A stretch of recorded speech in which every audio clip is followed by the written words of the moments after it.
بسم اللہ الرحمن الرحیم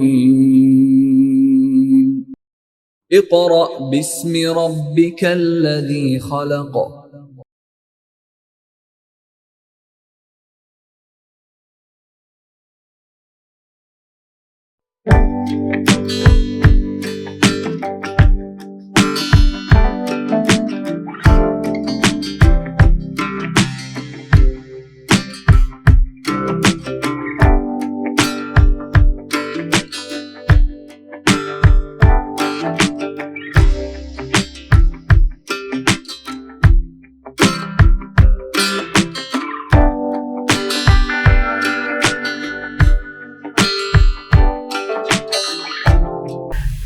محترم والدین، طلباء و طالبات، السلام علیکم ورحمۃ اللہ وبرکاتہ۔ آج کلاس ہشتم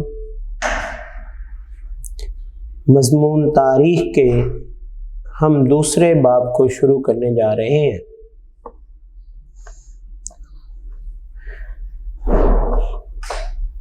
جیسے ہی ہمارا یہ باب شروع ہوتا ہے تو بر صغیر کی تاریخ کا ایک نیا پہلو ہمارے سامنے آتا ہے۔ سب سے پہلے تو ہم اس بات کا احاطہ کریں گے کہ باب نمبر 2 میں ہم نے کیا کیا پڑھنا ہے، جسے بیٹا انگلش میں آپ لرننگ آؤٹ کمز کہتے ہیں، جبکہ اسے اردو میں حاصلات تعلم کہا جاتا ہے۔ اس کا مقصد کیا ہوتا ہے کہ یہ چیپٹر، یہ باب پڑھنے کے بعد طلباء کو کن کن علوم کا پتہ چل جائے، کن کن باتوں کو یہ سمجھ لیں گے اور کون سی باتوں پر احاطہ کر سکیں گے، کیونکہ یہ ہمارا مضمون سبجیکٹ جو ہے وہ ہسٹری سے ریلیٹڈ ہے، تاریخ ہے، تو ہم بر صغیر کی تاریخ کے انہی اوراق کے بارے میں بات کریں گے۔ سب سے پہلے اس چیپٹر میں ہم پڑھیں گے کہ 1857 میں جنگ آزادی ہوئی، مغلیہ سلطنت کا خاتمہ ہوا،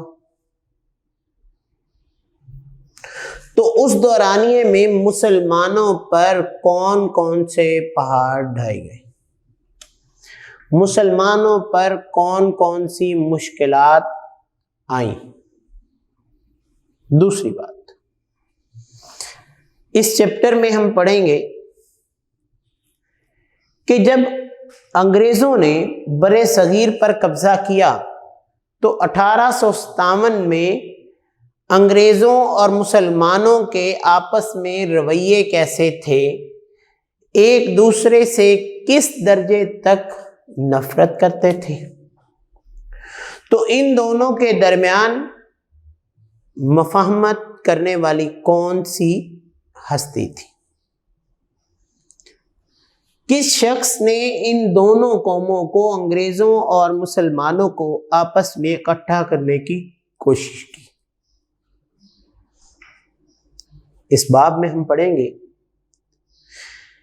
کہ سر سید احمد خان، کیونکہ ہم ان کو ہسٹری میں جہاں بھی پڑھتے ہیں سر سید احمد خان، حقیقت میں بیٹا ان کا نام پتہ کیا ہے؟ سید احمد خان۔ کیا ہے؟ سید احمد خان، جو 1817 میں پیدا ہوئے اور 1857 کی جنگ آزادی کے دوران تب تک ان کی عمر جو تھی وہ 40 سال ہو چکی تھی، لہذا مسلمانوں میں سے اس وقت انتہائی پڑھے لکھے شخص، باوقار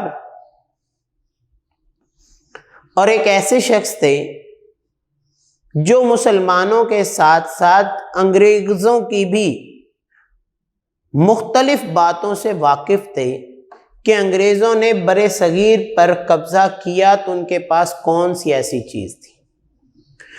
تو سید احمد خان نے مسلمانوں کو جدید تعلیم کی طرف توجہ دلائی۔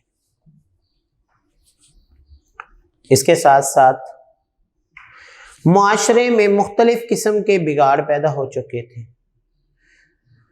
تو سید احمد خان جو تھے وہ ایک معاشرتی مصلح کی حیثیت سے بھی آئے۔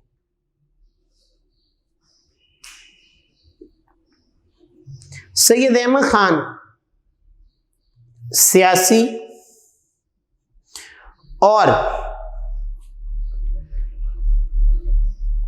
مسلمانوں کے ساتھ ساتھ انگریزوں کے ساتھ عملی سیاست سے جو تعلقات جڑا ہوا تھا اس سے مسلمانوں کو گریز کرنا چاہتے تھے۔ سید احمد خان یہ چاہتے تھے کہ مسلمان جو ہیں وہ سیاست میں نہ آئیں تاکہ انگریز جو ہیں مسلمانوں کو اپنا سب سے بڑا دشمن نہ سمجھیں، کیونکہ جب ہم 1857 کی جنگ آزادی کے حالات پڑھیں گے تو ہمیں تفصیل اس بات کی پتہ چل جائے گی کہ سید احمد خان ایسا کیوں کہتے تھے۔ پھر انہوں نے جدید تعلیمی اداروں کا قیام کیا۔ بیٹا اکثر آپ نے پرانی بکس میں بھی محمدن ایجوکیشنل کانفرنس کے حوالے سے پڑھا، اس کے ساتھ ساتھ جدید علوم کے ادارے دارالعلوم دیوبند کے حوالے سے پڑھا ہوگا۔ اب یہ کیا تھے؟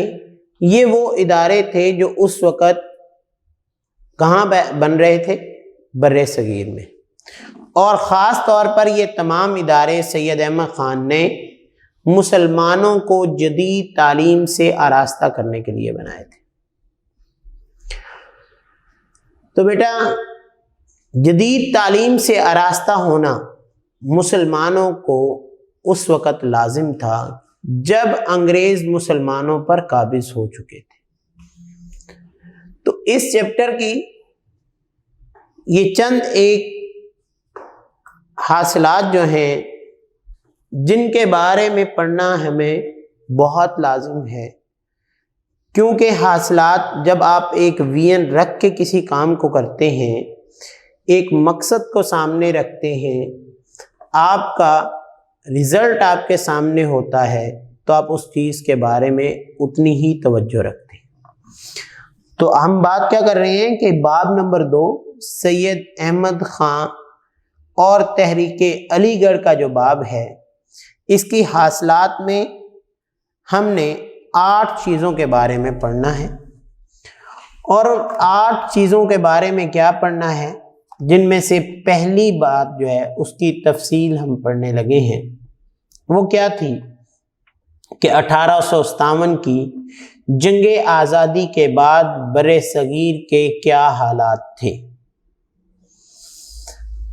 حالانکہ یہ بات ہم پہلے بھی کئی بار ذکر کر چکے ہیں کہ 1857 کی جنگ آزادی میں صرف مسلمانوں نے حصہ نہیں لیا تھا، بلکہ اس جنگ آزادی کا حصہ مسلمان، ہندو اور سکھ تینوں تھے۔ لیکن ہندو جو تھے وہ ایک چالاک قوم تھی۔ ہندوؤں نے اپنی چالاکی کی بنا پر انگریزوں کو اس بات کا یقین دلا دی کہ جنگ آزادی میں آپ کے خلاف صرف اور صرف مسلمان لڑے تھے۔ وجہ کیا تھی؟ وجہ اس کا پس منظر کہ ہندو یہ بات سمجھ رہے تھے کہ کئی دہائیوں سے، کئی سالوں سے مسلمان جو ہیں وہ بر صغیر پر حکومت کرتے آ رہے ہیں اور ہندوؤں کا اس میں کوئی عمل دخل نہیں رہا، جبکہ ہندو سمجھتے تھے کہ بر صغیر میں ہندوؤں کی تعداد زیادہ تھی۔ لہذا دوسری طرف انگریزوں نے کیونکہ اقتدار جو ہے وہ مسلمانوں سے چھینا تھا، وہ مسلمانوں کو اپنا بہت بڑا دشمن سمجھتے تھے، اس لیے انگریزوں نے بر صغیر پر قبضہ کرتے ہی مسلمانوں کو باغی قرار دے دیا۔ انہوں نے کہا جی مسلمان تو ہیں ہی باغی، جس کے نتیجے میں انگریزوں کی حکومت نے کیا کیا، انہوں نے مسلمانوں سے تمام بدلے لینا شروع کر دیے، مسلمانوں کو نقصان پہنچانے کی کوششیں کی۔ اصل میں وہ کیوں نقصان پہنچانا چاہتے تھے بیٹا؟ وہ یہ سمجھتے تھے کہ مسلمان ایک ایسی قوم ہے جو ہندوؤں سے کم تعداد میں ہونے کے باوجود بر صغیر پر پچھلے 1100 سال سے حکومت کرتے آ رہے تھے، لہذا اب جو ہے اب بر صغیر میں کسی طرح بھی ان کی حکومت نہیں آنی چاہیے، جس بنا پر وہ مسلمانوں کے خلاف تھے، مسلمانوں کو طرح طرح کے نقصان پہنچائے جا رہے تھے۔ دوسری بات کیا تھی؟ مقامی لوگ جو تھے وہ 3 طرح کے لوگ تھے۔ ایک کون تھے؟ مسلمان، ایک کون تھے؟ ہندو، ایک سکھ۔ یہ 3 بڑی قومیں تھیں، جن میں سے 2 بڑی قومیں مسلمان اور ہندو تھے۔ ان لوگوں کے درمیان تمام قسم کی کیا تھی؟ نا اتفاقی۔ ہندو چاہتے تھے کہ مسلمانوں نے اتنے 100 سال پہلے یہاں پہ حکومت کی، اب ہماری حکومت آنی چاہیے، جبکہ مسلمان یہ سمجھتے تھے کہ ہمارے آباء و اجداد سے ہم 1100 سال سے بر صغیر پر حکومت کرتے آ رہے ہیں، لہذا بر صغیر میں حکومت ہماری ہونی چاہیے۔ دوسری طرف انگریز کیا تھے؟ انگریز کیونکہ تجارت کی غرض سے بر صغیر میں آ چکے تھے، انہوں نے مغلیہ سلطنت کے انتظامی امور میں مداخلت کرتے کرتے اس بات کو بھانپ لیا کہ یہاں تعلیم کی بہت زیادہ کمی ہے، تربیت کا بہت زیادہ فقدان ہے۔ انہوں نے یہاں کے لوگوں کی تعلیمی کمی اور تربیتی فقدان کو بھانپتے ہوئے یہاں پہ قبضہ کرنے کی کوشش کی، جس میں وہ آخر کار 1857 میں کامیاب ہو گئے۔ دوسری طرف مسلمانوں میں اور ہندوؤں میں یعنی بر صغیر کے لوگوں میں آپس میں بھی نا اتفاقی تھی، جدید علوم بھی ان کے پاس نہیں تھے، تکنیتی تربیتیں بھی نہیں تھیں، ہتھیار بھی اتنے جدید نہیں تھے کہ وہ انگریزوں کا مقابلہ کر سکتے۔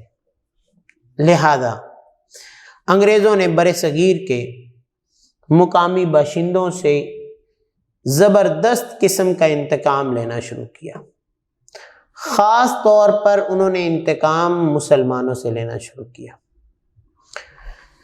پہلا کام انہوں نے کیا کیا کہ انہوں نے مغل بادشاہ بہادر شاہ ظفر یعنی مغلیہ سلطنت کے آخری بادشاہ جو تھے ان کو مجرم قرار دے دیا، انہیں جلا وطن کر کے رنگون میں قید کر دیا، اور جب انہیں جلا وطن کیا تو بر صغیر میں مغلیہ سلطنت کا خاتمہ ہو گیا۔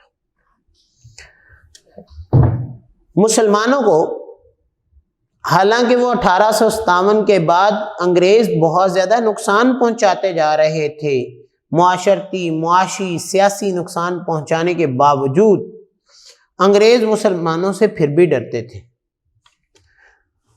وہ انہیں اپنی سلطنت کے مستقل خطرہ سمجھتے تھے کہ اس سلطنت میں برِ صغیر پر جبکہ ہم قبضہ کر چکے ہیں، اس کے باوجود برِ صغیر میں مسلمان جو ہیں یہ ہمارے لیے پکا خطرہ ہے، کیونکہ انہوں نے مسلمانوں کو سیاسی، معاشرتی، تعلیمی اور اقتصادی طور پر تباہ کرنے کے لیے کوئی کسر نہ چھوڑی۔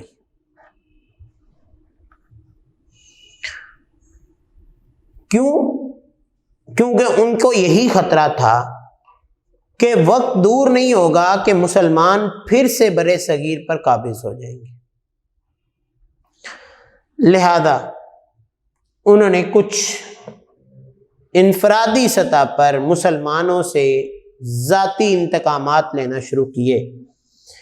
پہلا کام انہوں نے کیا کیا، جیسے ہی وہ برسر اقتدار آئے تو تاج برطانیہ نے تمام مسلمانوں کو سرکاری ملازمتوں سے محروم کر دیا۔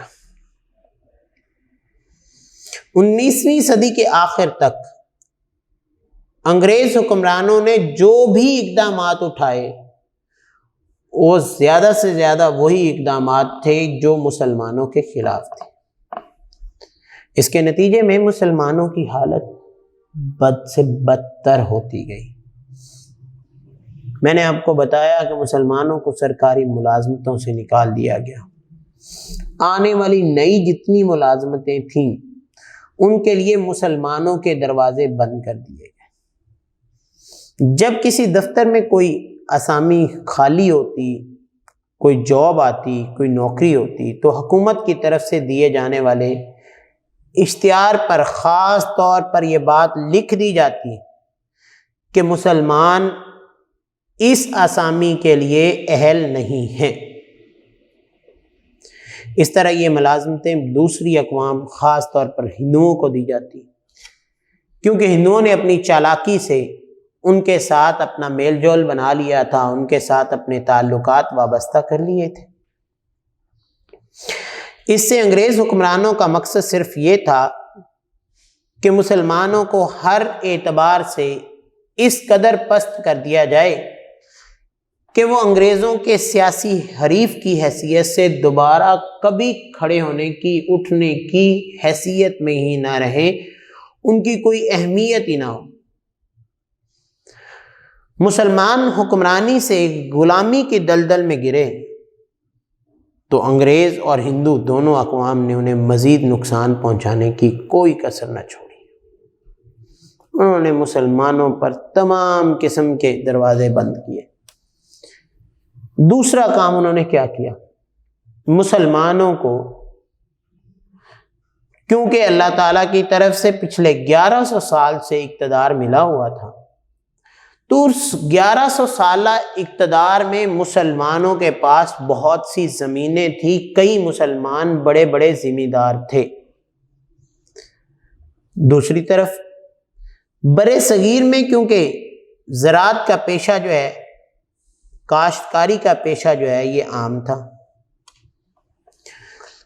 اب ان میں زیادہ تر لوگ جاگیرداروں کی زمینوں پر کام کرتے۔ انگریزوں نے مسلمانوں کو زمینوں سے بے دخل کر دیا، ان سے زمینیں ضبط کر لیں۔ اس طرح مسلمانوں میں جاگیردار اور عام کاشتکار دونوں طبقے معاشی بدحالی کا شکار ہوئے۔ دوسرا، جن کے پاس تھوڑی بہت زمینیں موجود تھیں ان کو کیا کیا، ان پر ٹیکس لگانا شروع کر دیا۔ جو ٹیکس اس سے پہلے یعنی جنگ آزادی سے پہلے معاف کیے جا چکے تھے ان کو دوبارہ شروع کر دیا، جس کا نتیجہ یہ نکلا کہ مسلمان انتہائی تنگ دستی کا شکار ہو گئے۔ اب مسلمانوں کے پاس نہ تو ملازمتیں رہیں، نہ زمین رہی۔ تیسری بات کیا تھی؟ جس بات کا خطرہ سر سید احمد خان نے اس وقت اظہار کیا تھا کہ تعلیمی کمی بھی مسلمانوں میں بہت تھی. مسلمانوں کے اوقاف اور رفاعی اداروں سے بھی بڑا برا سلوک کیا گیا. مسلم اوقاف کی آمدنی جو پہلے مسلمانوں کی تعلیم پر خرچ ہوتی تھی، اب انگریز حکمرانوں کی مرضی سے مختلف کاموں پر خرچ ہونے لگی. انہوں نے کہا جی پہلے صرف یہ مسلمانوں کی تعلیم پہ لگتی تھی، نہیں، محلے کا فلاں کام بھی ہونے والا ہے، اس علاقے کے لوگوں کا فلاں کام بھی ہونے والا ہے. لہٰذا یہ تعلیم کے لیے مختص کیے گئے جو بجٹ تھے ان کو کئی دوسرے امور پر خرچ کرنا شروع کر دیا. اس کا نقصان کیا ہوا کہ کئی اسلامی مدرسے جو تھے وہ بند ہی ہو گئے. اس طرح مسلمانوں کے مذہبی مراکز کو بھی انگریزوں نے جی بھر کے لوٹا. بچے کچے مدرسوں سے فارغ ہونے والے مسلمانوں کو سرکاری ملازمتوں کا کوئی بندوبست نہ کیا گیا، جس سے مذہبی طبقے کو خاص طور پر بہت زیادہ دھچکا لگا. وہ نقصان میں چلے گئے، ان کے لیے کوئی راستہ ہی نہیں تھا. تو تعلیمی طور پر بھی مسلمان پسماندگی کا شکار. جب پہلے سے فارغ التحصیل طلباء جو تھے ان کے لیے کوئی ملازمت نہ ہوتی تو اور طلباء بھی داخلہ نہیں لیتے تھے. تیسرا انہوں نے بہت بڑا کام کیا، جس کام کا نقصان کیا ہوتا ہے کہ جب بھی کسی قوم کی تباہی کا سبب کرنا ہو تو ان کی زبان پر قابض ہو جاؤ، ان کی ثقافت ختم کر دو تو وہ قوم خود بخود مر. دیکھیں بیٹا، یہ وہ چیزیں ہیں جن کا سر سید احمد خان نے آج سے تقریباً 150 سال پونے 200 سال پہلے مسلمانوں کے لیے بندوبست کیا تھا. آج بھی مسلمانوں میں ایسے ہی مسائل ہیں جن مسائل سے دوچار ہو کر مسلمان پستی کا شکار ہے. ڈیئر اسٹوڈینٹس، صرف اور صرف ہمیں یہ کتاب کو اپنے سبق کی حیثیت سے نہیں پڑھنا چاہیے، بلکہ ہماری عام معاملات کی جو زندگی ہے اس میں بھی اس کا جو تعلق ہے اس پر غور کرنا چاہیے کہ انگریزوں نے اس وقت کیا کیا. برِ صغیر میں کیونکہ فارسی زبان سرکاری زبان تھی،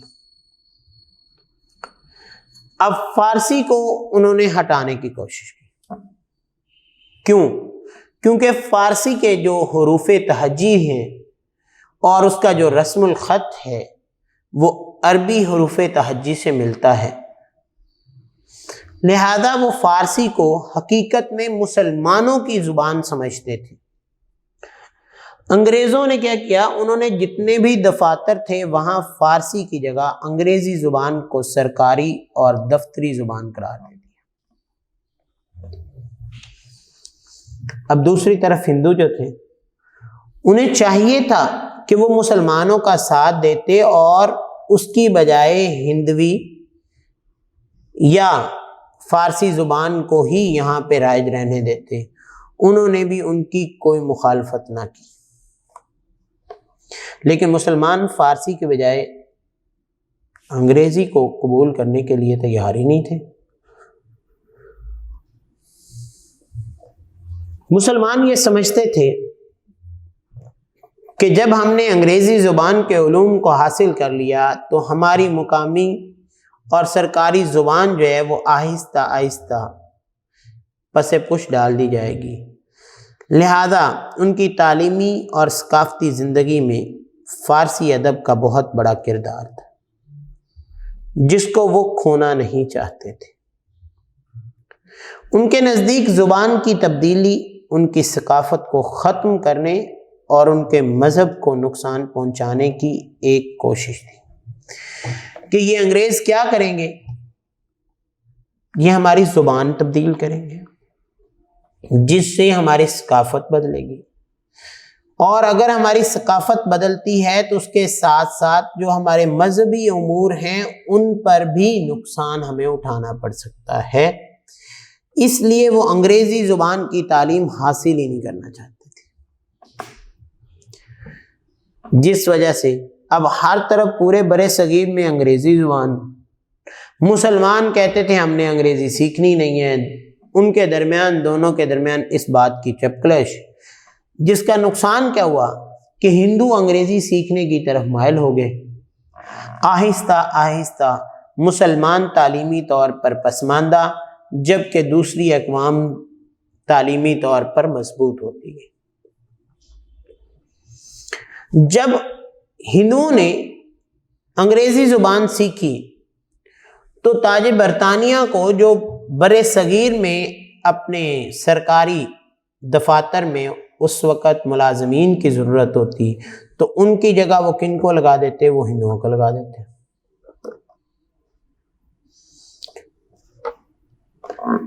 مسلمان تعلیمی طور پر پیچھے، جبکہ ہندو کیا تھے؟ جب انہوں نے انگریزی سیکھ لی، انگریزوں نے یہاں پہ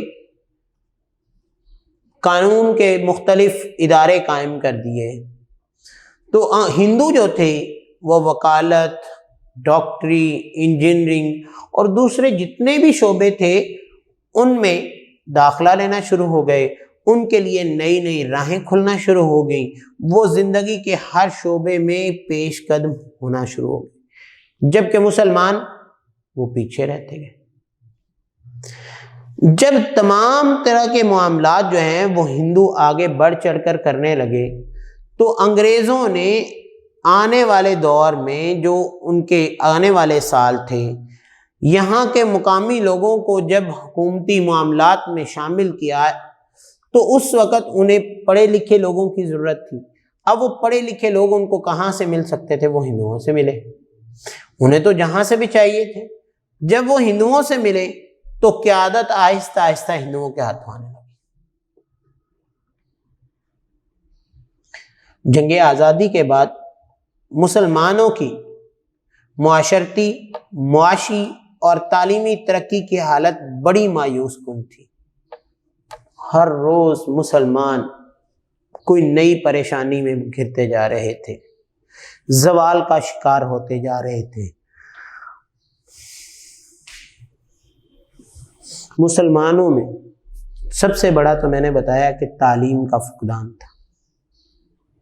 جب تعلیم ہی نہ تھی تو انگریز مسلمانوں کو دوبارہ سرکاری ملازمتیں کیسے دے سکتے تھے؟ اور سب سے تلخ حقیقت یہ تھی کہ وہی مسلمان جو اس سے پہلے حاکم تھے، حکمران تھے، تب کیا بن گئے؟ محکوم ہو گئے، غلام ہو گئے، وہ ایک قید قوم کی طرح زندگی گزارنے لگے۔ ان کے لیے کوئی ایسا زندگی گزارنے کا اصول اور پہلو نہیں تھا کہ مسلمان اس کے تحت ایک بہترین قوم ثابت ہو سکے، بلکہ کیا ہوا کہ مسلمانوں کو اور زیادہ پسماندہ کیا گیا۔ انہوں نے مسلمانوں کے لیے باوقار زندگی گزارنے کا یہ اصول چھین لیا تھا، جس کو دوبارہ کس نے ہمارے لیے لے کر آئے کہ سید احمد خان جو تھے اس وقت کی ایسی ہستی تھے جنہوں نے مسلمانوں کے لیے دوبارہ یہ اصول قائم کیا کہ اگر مسلمان ترقی چاہتے ہیں، مشکلات کا حل چاہتے ہیں، وہ اس وقت محکوم قوم کی بجائے انگریزوں کے شانہ بشانہ چلنا چاہتے ہیں، تو وہ حاکموں سے مناسب اور باوقار سمجھوتا کر لیں۔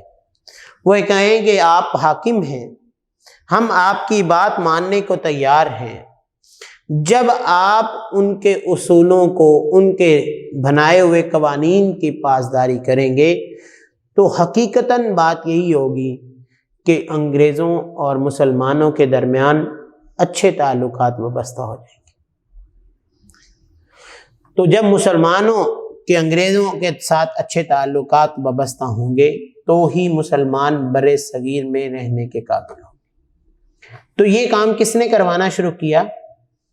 سید احمد خان۔ تو آج تک بیٹا ہم نے جو بات پڑھی ہے کہ 1857 کی جنگ آزادی کے بعد کے جو حالات ہیں وہ کیا تھے، ان حالات سے نکالنے والی ہستی کے بارے میں ہم ورک فار ڈے 2 میں پڑھیں گے کہ سید احمد خان جو تھے انہوں نے کون سا طریقہ اپنایا اور مسلمانوں اور انگریزوں کے درمیان مفاہمت قائم کی۔ تو آج کے حالات کو میں پھر سے ایک دفعہ ریوائز کر رہا ہوں، دہرا رہا ہوں کہ 1857 کی جنگ آزادی کے بعد مسلمان جو تھے وہ باغی کہلائے گئے، ہندوؤں نے انگریزوں کا ساتھ دیا، مسلمانوں کے لیے کوئی رستہ نہیں تھا۔ وجہ کیا تھی کہ اس وقت برِ صغیر کی 3 بڑی قومیں تھیں، ہندو، مسلم اور سکھ، تینوں کے درمیان اتفاق ہی نہیں تھا۔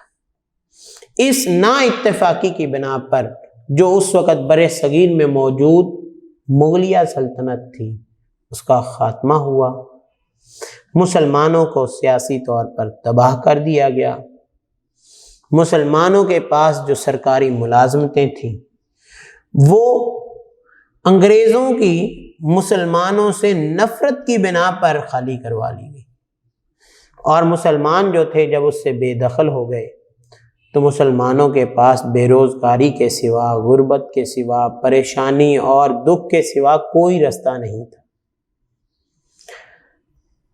اب اگلا معاملہ کیا تھا کہ مسلمان جو تھے اس وقت کاشتکاری سے بھی بہت سے وابستہ تھے، جس کے 2 طریقہ کار تھے۔ ایک تو کچھ لوگوں کے پاس بہت زیادہ زمینیں تھیں، لیکن دوسری طرف کیا تھے، کچھ لوگ ان کی زمینوں سے مدار عین کے طور پر زمینیں لے کر کام کرتے تھے اور کاشتکاری کرتے تھے۔ انگریزوں نے اس بات کو بھی ابھارا کہ مسلمانوں سے زمینیں بھی چھین لی گئی، انہیں بے دخل کر دیا۔ یعنی سوچیں بیٹا کہ اس وقت مسلمانوں پر کس قسم کے مشکلات اور کس قسم کے مسائل دوچار ہو رہے تھے کہ مسلمانوں کو ملازمت سے بھی ایک بندے کو نکال دیا جائے، اس کے پاس اگر کوئی زرعی زمین ہے جہاں سے وہ پیداوار پیدا کر کے کچھ کھا سکتا ہے اس سے بھی بے دخل کر دیا جائے، تو پھر غربت اور بے روزگاری کے سوا کچھ نہ ہو۔ تیسرا بڑا نقصان کیا تھا کہ تعلیمی پسماندگی تھی۔ انگریز چاہتے تھے کہ انگریزی زبان کو اور انگریزی علوم کو سیکھا جائے، مسلمان ان کے علوم سے انحراف کرتے تھے، ان سے ہٹنا چاہتے تھے۔ وہ کہتے تھے کہ اگر ہم نے انگریزی علوم حاصل کر لیے تو یہ ہماری ثقافت، ہمارے رہن سہن، ہمارے خیالات، ہمارے نام رکھنے کے اصول، ان تمام چیزوں سے ہمیں دور کر دیں گے۔ تیسری بات اس وقت، کیونکہ انگریزوں کو یہاں پہ قبضہ کرنے کے بعد سب سے بڑا مسئلہ یہ تھا کہ یہاں فارسی سرکاری زبان تھی، اب وہ انگریزوں کو پڑھنی نہیں آتی تھی، انہیں یہاں کے امور کو حل کرنے کے لیے یا تو فارسی زبان سے وابستہ لوگوں کو ہائر کرنا تھا، ان کو ملازمتوں پہ رکھتے، یا پھر وہ فارسی زبان کو ہٹاتے۔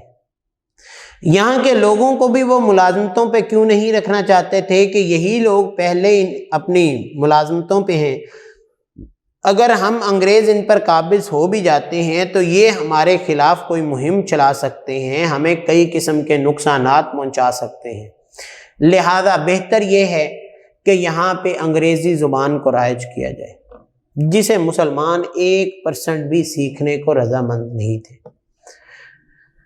جبکہ سر سید احمد خان نے کیا کہا؟ انہوں نے کہا مسلمانوں آپ سیاسی طور پر بھی تھوڑا سا پیچھے رہو اور انگریزی علوم حاصل کرو، اگر آپ کے پاس یہ علوم ہوں گے، جدید علوم حاصل ہوں گے تو ہی آپ انگریزوں اور ہندوؤں کا مقابلہ کر سکتے۔ اگر آپ کے پاس جدید علوم نہیں ہوں گے تو آپ انگریزوں کا مقابلہ نہیں کر سکتے۔ اور یہی تلخ حقیقت تھی کہ مسلمان جو تھے وہ نہ ڈاکٹری میں، نہ وکالت میں، نہ انجینئرنگ میں، نہ کسی اور شعبے میں، ان تمام شعبہ جات سے دور چلے گئے جو شعبہ جات اس وقت کی ضرورت تھے اور ان کی اہمیت تھی۔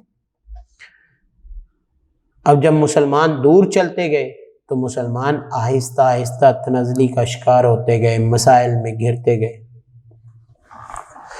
تو برے صغیر کے لوگوں پر، مسلمانوں پر 1857 کے بعد اس طرح کے مسائل سے دوچار ہونا پڑا، جن کے بارے میں ہم آج سوچے تو ہم کہتے ہیں مسلمان، آج ہم وہی انگریزی علوم سیکھ رہے ہیں، انہی کے ذریعے ہم دنیا کے ساتھ وابستگی کیے ہوئے ہیں۔ تو یہ علوم سیکھنے کی طرف راغب جس ہستی نے کیا، وہ مسلمانوں کے رہنما سید احمد خان تھے، جنہیں انگریزوں نے بعد میں سر کا خطاب دیا اور انہیں سر سید احمد کہا جانے لگا۔ یہ تھا بیٹا ورک فار ڈے 1 جو آج ہم پڑھ رہے تھے۔ اس کے ساتھ میں آپ کو ایک چھوٹی سی مسٹیک، جو غلطی پچھلے لیکچر میں ہو گئی، وہ میں بتاتا چلوں کہ گزشتہ لیکچر میں نے آپ لوگوں کو ایک سنٹینس بولا تھا۔ جب میں نے شام کو اس کو دوبارہ لیکچر کو خود سے سنا تو مجھے اندازہ ہوا کہ یہ موٹر وے جو تھی پاکستان میں کوریا نے بنائی تھی، جبکہ میں نے آپ کو غلطی سے کہہ دیا تھا کہ ترکی نے بنائی۔ تو بیٹا وہ آپ کریکٹ کر لیجئے گا کہ موٹر وے کس نے بنائی؟ کوریا نے۔ اور اسی طرح پچھلے سوال سے متعلق بات یہ تھی کہ مختلف ممالک، چھوٹے ممالک میں کیا کرتے ہیں بیٹا، وہاں پہ وہ مختلف قسم کے شعبہ جات میں انویسٹمنٹ کرتے ہیں اور اس سے اپنا فائدہ لیتے ہیں۔ تو اس بات سے متعلقہ جو بات میں نے آپ کو کی ہے، اس کا آپ نے خیال رکھنا ہے کہ اگر ہم بھی انسان ہیں، کوئی غلطی ہو جائے گی تو ہم اس کو جب دوبارہ خود سے سنیں گے تو انشاءاللہ آپ لوگوں کو دوبارہ اس میں امینڈمنٹ کر دیا کریں گے، یا آپ اگر کوئی غلطی محسوس کرتے ہیں تو آپ ہم سے رابطہ کریں۔ آج کے لیے ورک فار ڈے 1 کے لیے اجازت چاہتا ہوں۔ اللہ حافظ۔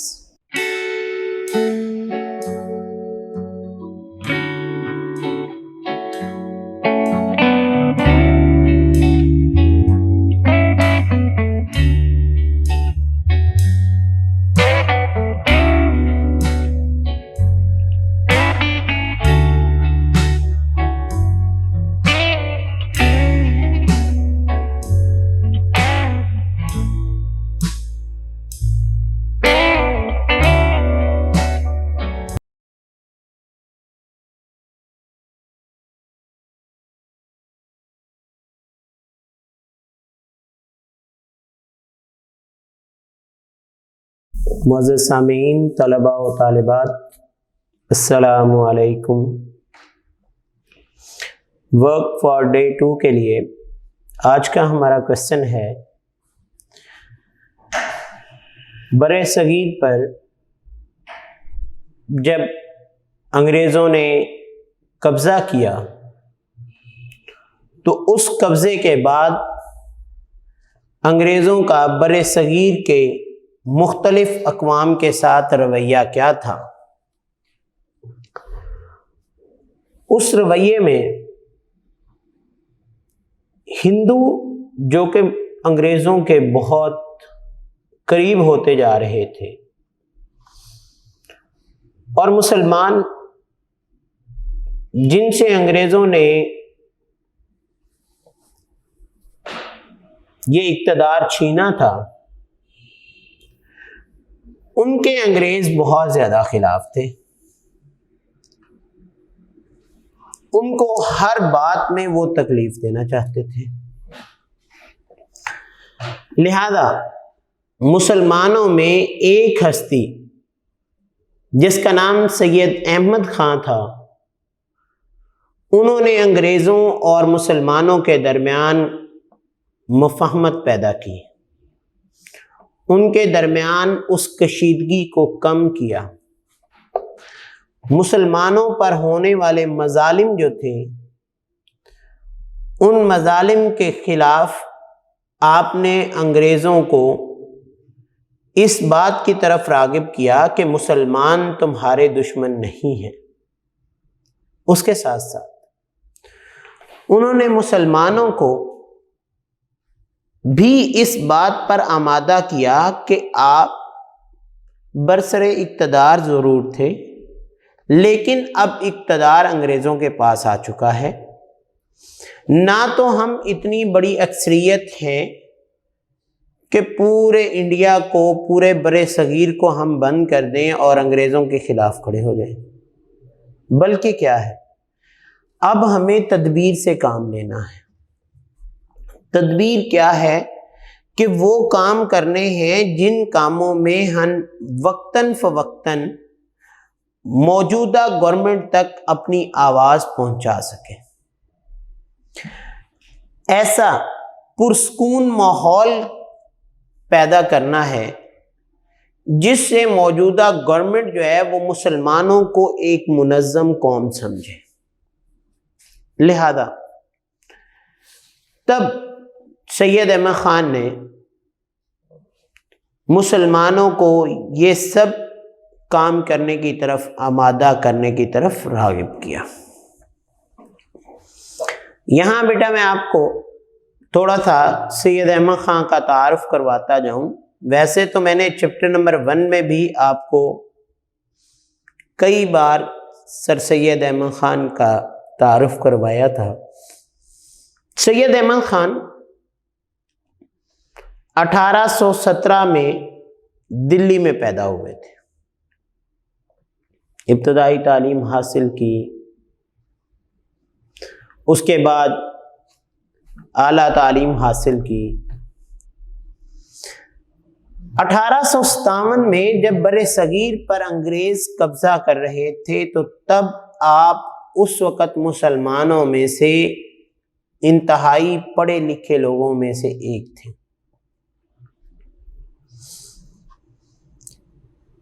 آپ کی تعلیم کے ساتھ ساتھ آپ کا کردار بھی بہت اعلیٰ تھا۔ ایک طرف انگریز جو کہ مسلمانوں کے خلاف تھے، تو دوسری طرف سید احمد خان نے اپنے اعلیٰ کردار کے ساتھ ان لوگوں سے تعلقات بھی جوڑ کے رکھے تھے۔ آپ نے اپنی زندگی میں بہت سے کام کیے جن کے بارے میں آج ہم ان دونوں سوالوں میں پڑھیں گے۔ پہلا کام کیا تھا کہ آپ نے جب 1857 کے بعد مسلمانوں کی صورتحال دیکھی، مسلمانوں کے حالات کو دیکھا، تو کیا غور کیا کہ ایک طرف ہم برِ صغیر کے مسلمان جو کہ تعلیم سے بہت دور،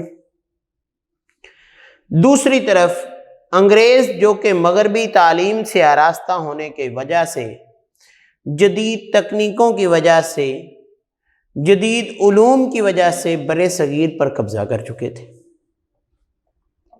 تو آپ نے مسلمانوں کو کہا کہ اگر آپ اپنا کھویا ہوا مقام حاصل کرنا چاہتے ہیں، وہی اقتدار کی راہ پر آنا چاہتے ہیں، تو سب سے پہلے کیا ہے، تعلیم حاصل کر کے خوب ترقی کریں۔ آپ کو اپنی قوم سے بہت بے حد محبت تھی، اس لیے تو آپ سے مسلمانوں کے ان حالات کو دیکھا نہ جائے، آپ ان کو دیکھتے تو آپ کو انتہائی دکھ ہوتا۔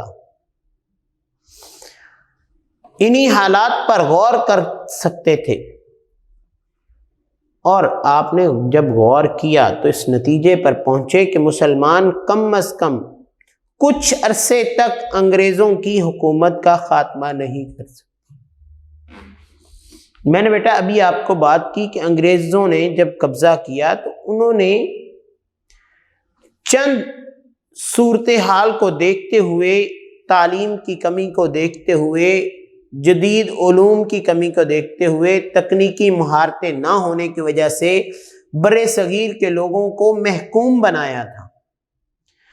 لہذا اب ایک جو اقتدار حاصل کرنے والی قوم ہے وہ محکوم قوم کے لیے اقتدار اتنی جلدی نہیں چھوڑ سکتی تھی، جبکہ ہماری قوم کے پاس یہ تمام چیزیں نہ ہونے کے برابر ہے۔ اس لیے سید احمد خان نے مسلمانوں کو مغربی تعلیم کی طرف راغب کیا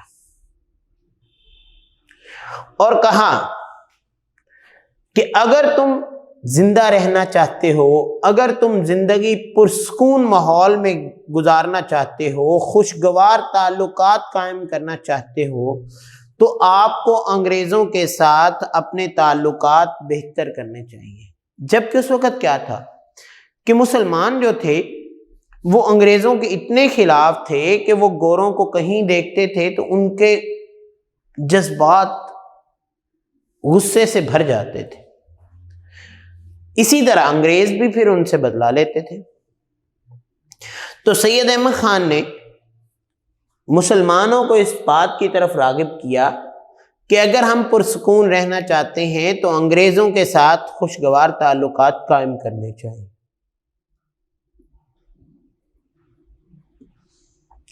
اب دوسری بات انہوں نے کیا کہی کہ یہ کہ انگریزی تعلیم کے بغیر مسلمان ترقی نہیں کر سکتے۔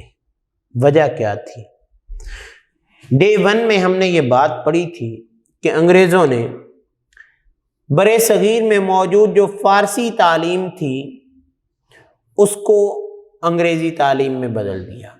جہاں ہماری سرکاری زبان فارسی تھی وہاں انگریزی زبان کو دفتری اور سرکاری زبان بنا دیا۔ جہاں ہمارے بچے فارسی کی تعلیم حاصل کرتے تھے، عربی کی تعلیم حاصل کرتے تھے، وہاں انہوں نے انگریزی تعلیم کو رائج کیا۔ وجہ کیا تھی؟ وجہ یہ تھی کہ وہ یہ سمجھتے تھے کہ جب تک ہم اپنی تعلیم جو ہے وہ اس زبان میں نہیں کر لیتے، بر صغیر پر تسلط قائم کرنا ممکن نہیں رہتا۔ دوسری طرف وہ لوگ یہ سمجھتے تھے کہ فارسی اور اردو کے حروف تہجی عربک سے ملتے ہیں، لہذا عربی زبان جو ہے یہ مسلمانوں کی ایک زبان ہے، مسلمان اسی لیے ترقی کرتے رہے کہ ان کا تعلق ایسی زبانوں ملتی جلتی زبانوں سے۔ اس کے بعد کیا ہوا کہ سید احمد خان نے انگریزوں اور مسلمانوں کے درمیان سب سے پہلے ایک ایسا تعلق قائم کیا کہ مسلمان غیر مسلح اور پرامن جدوجہد کا درس دیں۔ کوئی اسلحہ نہیں ہے، کوئی لیس ہو کے یہ نہیں ہے کہ انگریزوں کے خلاف کھڑا ہو، بلکہ کیا ہے کہ اسلحہ چھوڑے، تعلیم حاصل کریں، پرامن رہ کر، پرسکون رہ کر ترقی کی راہ پر گامزن کر لیں۔ اور جب مسلمان اپنے آپ کو ترقی کی راہ پر گامزن کر لیں گے تو وہ وقت دور نہیں ہوگا کہ یہ واپس اپنا وہی مقام حاصل کر سکیں گے۔ لہذا سید احمد خان نے دوسرا کام کیا کیا کہ مسلمانوں اور انگریزوں کے درمیان جو نفرت تھی اس کو دور کرنے اور اچھے تعلقات قائم کرنے کی غرض سے ایک رسالہ لکھا۔ اس رسالے کا نام کیا تھا؟ رسالہ اسباب بغاوت ہند۔ اب اسباب بغاوت ہند کا مطلب کیا ہے کہ ہند میں جو بغاوت ہوئی، ہندوستان میں جو بغاوت ہوئی ہے اس کے سبب کیا تھے، اس کے پس منظر میں کون کون سی باتیں تھیں، کس لیے یہ بغاوت ہوئی تھی۔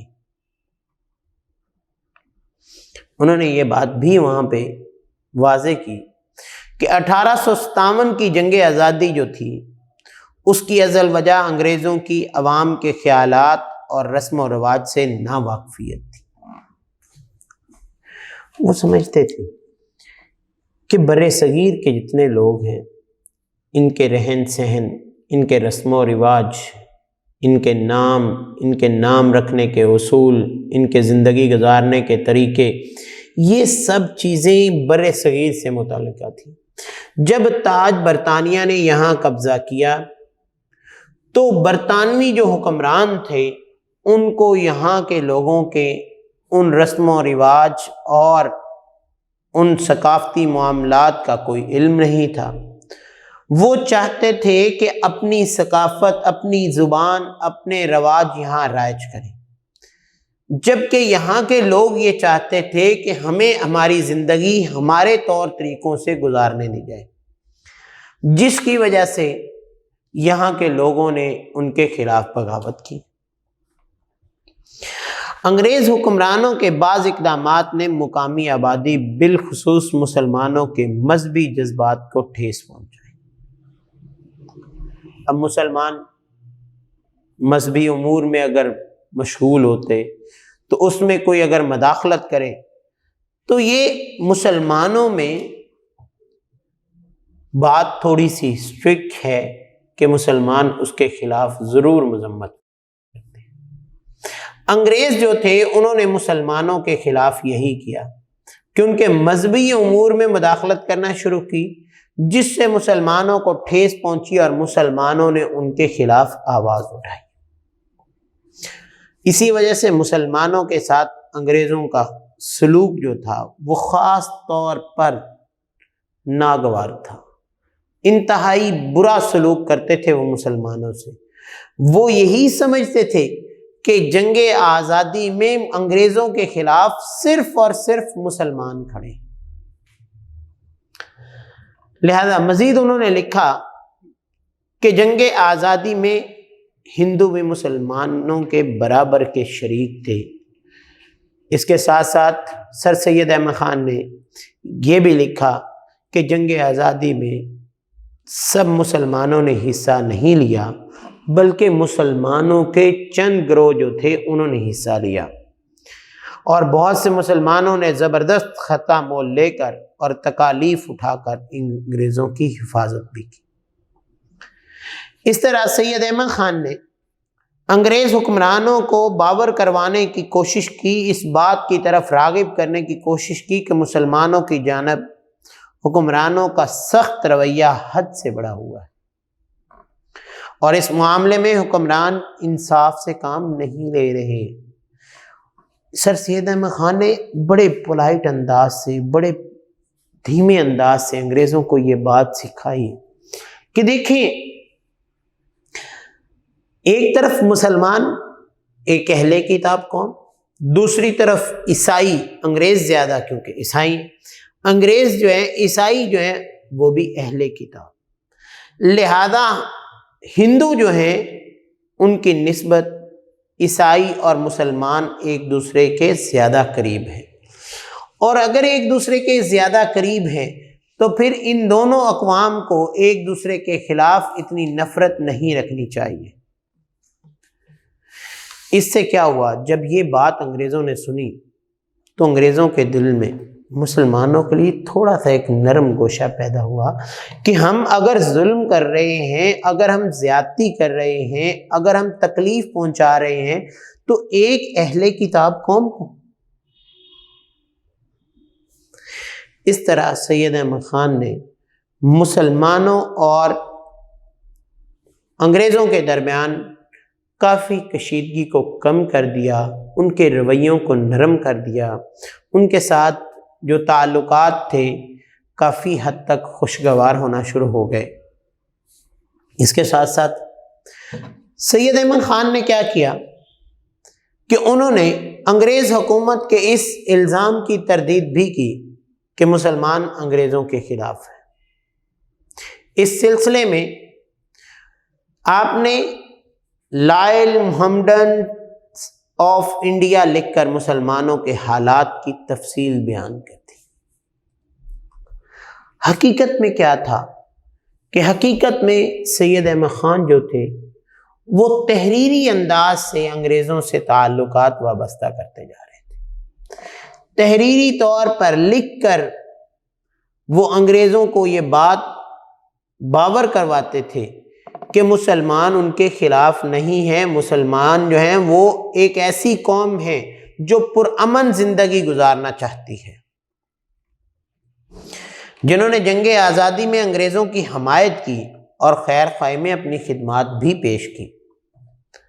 انگریز حکومت اور مسلمانوں کے درمیان سر سید احمد خان کا ایک مفاہمتی کردار قابل ستائش ہے کہ انہوں نے ایسی تمام کوششیں کی کہ انگریز مسلمانوں کی آواز، مسلمانوں کی بات سننے کے لیے آمادہ ہو گئے۔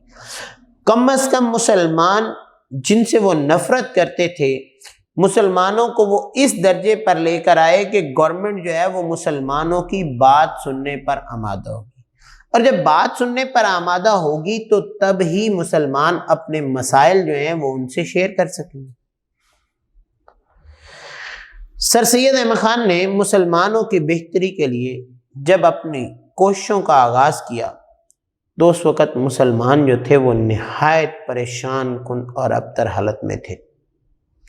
انہیں برِ صغیر کی مذہبی، تعلیمی، سماجی اور سیاسی زندگی میں کوئی حیثیت نہیں تھی۔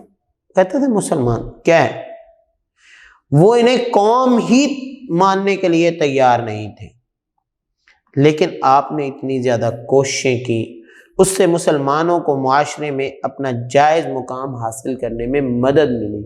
انہوں نے انگریزوں کے دلوں میں مسلمانوں کے لیے نرم گوشہ پیدا کیا۔ انگریزوں کے ساتھ اس وقت تعلقات استوار کرنے میں آپ نے مدد کی۔ اس کی وجہ کیا تھی کہ مسلمانوں کی صورتحال جو اس وقت انتہائی پریشان کن تھی وہ ان سے دیکھی نہیں جاتی تھی۔ اب جو کام انہوں نے اس وقت شروع کیا وہ کام کیا تھا کہ آپ نے جدید علوم جو تھے، جن کی طرف مغربی علوم کی طرف مسلمانوں کو راغب کیا اور مسلمانوں کو کہا کہ انگریزی تعلیم حاصل کریں، جبکہ مسلمان اس کے بہت خلاف تھے۔ آپ نے کہا تب تک انگریزوں کا مقابلہ نہیں کر سکتے جب تک آپ ان کے علوم حاصل نہیں کر لیتے۔ اب ان جدید علوم کی طرف راغب کرنے کے لیے اس دور میں سید احمد خان نے ایک اور کام کیا۔ اب وہ ایک کام حقیقت میں دیکھنے میں تو وہ تعلیم کی طرف راغب کرنا تھا، لیکن اس کے پس پشت آپ نے کتنے کام کیے۔ پہلا کام 1859 میں مراد آباد میں ایک فارسی مدرسہ قائم کیا۔ کیوں قائم کیا کہ اس میں فارسی اور انگریزی دونوں کی تعلیم دی جاتی تھی کہ مسلمان اپنے مرکز سے بھی نہ ہٹے، یعنی فارسی تعلیم سے بھی دور نہ ہوں، اور جدید معاشرے کے ساتھ مقابلہ کرنے کے لیے آپ انگریزی علوم بھی حاصل کریں۔ اب انگریزی علوم جب حاصل کر لیں گے تو تب ہی انگریزوں کے ساتھ آپ بات چیت کر سکیں گے۔ اس کے بعد 1959 میں مراد آباد میں ایک مدرسہ قائم کرنے کے بعد 1962 میں آپ نے غازی آباد میں ایک مدرسہ قائم کیا۔ وہ بھی اسی طرز کا تھا کہ مسلمان جدید تعلیم بھی حاصل کریں اور اپنے فارسی کے، عربی کے، اس وقت اردو کے جو معاملات تھے ان پر بھی توجہ دیں، کیونکہ دونوں زبانوں کو لے کر چلنے سے، ان کے علوم حاصل کرنے سے پھر ہی مسلمان ترقی کی راہ پر کامیاب ہو سکتے ہیں۔ 1 سال کے بعد آپ نے سائنٹیفک سوسائٹی قائم کی، یعنی 1863 میں۔ اس میں ہندو بھی آپ کے ساتھ تعاون کرتے تھے، خاص طور پر راجہ جے کشن کا نام جو ہے وہ قابل ذکر ہے۔ سائنٹیفک سوسائٹی کے تحت آپ نے انگریزی زبان میں لکھی گئی بعض کتابوں کا اردو میں ترجمہ چھپوایا کہ آپ نے کہا انگریزی میں جو بکس ہیں یہ مسلمانوں کو تو سمجھ ہی نہیں آ رہی۔ جب اردو میں اس کا ترجمہ ہوا تو اس بات پر مسلمانوں کو راغب کیا کہ دیکھیں ان کی کتابوں میں لکھا کیا ہے۔ اب جب یہ معاملات چلتے رہے، آپ نے ان کتابوں کی طرف، ان مدرسوں کی طرف مسلمانوں کو راغب کیا اور مسلمانوں کو کہا سیاسی معاملات چھوڑ دیں، کیا کریں؟ تعلیم حاصل کریں۔ اور صرف روایتی تعلیم کے ساتھ ساتھ آج کل کی جدید علوم کی جو تعلیم ہے وہ حاصل کریں، تاکہ ان علوم کو حاصل کرنے کے بعد ہی آپ انگریزوں کا مقابلہ کر پائیں گے۔ تب تک آپ سیاست سے دور رہیں، اپنے آپ کو دور رکھیں گے، انگریزوں کو ان کے کام کرنے دیں گے تو کیا ہوگا؟ تو آپ اپنی اس وقت کی ثقافتی، معاشی اور معاشرتی ترقی کر پائیں گے، تاکہ انگریز اس میں کسی قسم کی مداخلت نہ کرے۔ اس کے بعد آپ نے 1866 میں ہفتہ وار علمی اخبار کی اشاعت کی۔ اس کا نام کیا تھا؟ علی گڑھ انسٹیٹیوٹ گزٹ۔ اس کے ایک کالم میں مضمون کی انگریزی عبارت اور دوسرے میں اس کی اردو عبارت لکھی جاتی تھی، یعنی ایک طرف انگلش لکھتے تھے، دوسری طرف اردو ترجمہ کیا جاتا تھا۔ سر سید یہی چاہتے تھے کہ مسلمان جہاں اردو پڑھ سکتے ہیں، جہاں فارسی پڑھ سکتے ہیں، وہ انگریزی نہیں جانتے تو وہ اردو کو پڑھ کے انگریزی کا مفہوم سمجھ لیں اور جدید علوم سے واقف ہو جائیں۔ اصل میں ان کا مقصد کیا تھا؟ جدید علوم کی واقفیت دینا، کہ اس وقت برِ صغیر میں جدید علوم کی جو کمی ہے اس سے مسلمان واقف ہو جائیں، اس سے ہمارے معاشرے کے لوگ واقف ہو جائیں۔ اس میں آپ اکیلے نہیں، بلکہ میں نے آپ کو بتایا ہے کہ کچھ ہندو بھی جو تھے وہ بھی سید احمد خان کے ساتھ تعاون کرنے کے لیے کوشاں رہتے تھے۔ پھر آپ نے جب 2 اسکول، ایک سائنٹیفک سوسائٹی قائم کی، ہفتہ وار علمی اخبار کی اشاعت کی، تو 1875 میں آپ نے MAO ہائی اسکول کی بنیاد رکھی۔ اب پہلے تھے وہ مدرسے جہاں ابتدائی تعلیم حاصل کی۔ ثانوی تعلیم کے لیے MAO ہائی اسکول کی بنیاد 1875 میں رکھی، اور اس کے پہلے ناظم جنہیں ہم پرنسپل کہتے ہیں مولوی سمیع اللہ کو مقرر کیا۔ یہ 1875 میں آپ نے اسکول بنایا۔ 1876 میں آپ اپنی ملازمت سے ریٹائر ہوئے، اور 1877 میں 2 سال کے بعد اسی ہائی اسکول کو کالج کا درجہ دلوا دیا، تاکہ طلباء جو ہیں وہ ثانوی تعلیم حاصل کرنے کے بعد اعلیٰ ثانوی تعلیم بھی اسی کالج سے حاصل کریں۔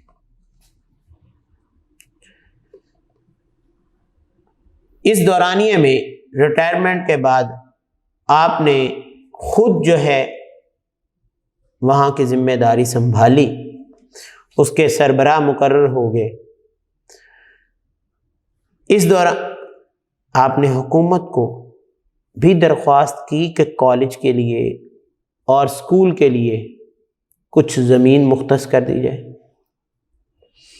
حکومت جو تھی اس وقت، کیونکہ انگریز جو تھے وہ تعلیم سے وابستہ لوگوں کی بہت مدد کرتے تھے، وہ صرف یہ نہیں تھے کہ وہ مسلمانوں کے خلاف تھے، وہ جانتے تھے کہ سر سید احمد خان جو ہیں یہ ایک پڑھے لکھے اور مسلمان ہیں، لیکن وہ مسلمان ہونے کی حیثیت سے ان سے نفرت کرنے کی بجائے وہ آپ کی تعلیم کی وجہ سے آپ کو انہوں نے سر کا خطاب بھی دے دیا، آپ کو انہوں نے سکولز بنانے کی اجازت بھی دے دی، اس کے بعد ان سکولز کو کالج کا درجہ بھی دے دیا۔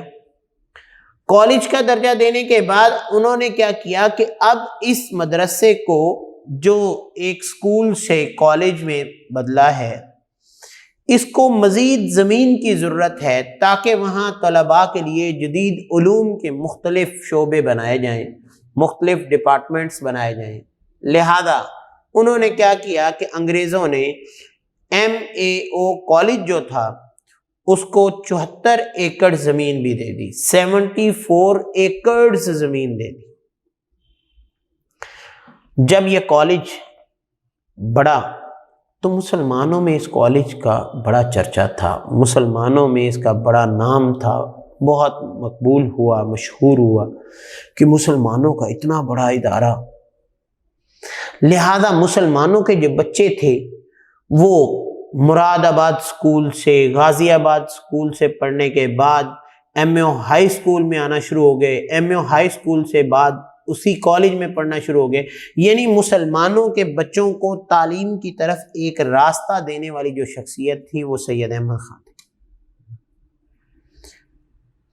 اس کے بعد پنجاب، سندھ اور سرحد، جسے ہم آج کل کیا کہتے ہیں کے پی کے، خیبر پختونخوا میں اسی طرز کے تعلیمی ادارے قائم کیے گئے. آج ہم برِ صغیر میں جتنے پرانے تعلیمی ادارے دیکھتے ہیں، یہ سارے کے سارے تعلیمی ادارے مغلیہ سلطنت کے خاتمے کے بعد انگریز حکومت نے قائم کیے تھے.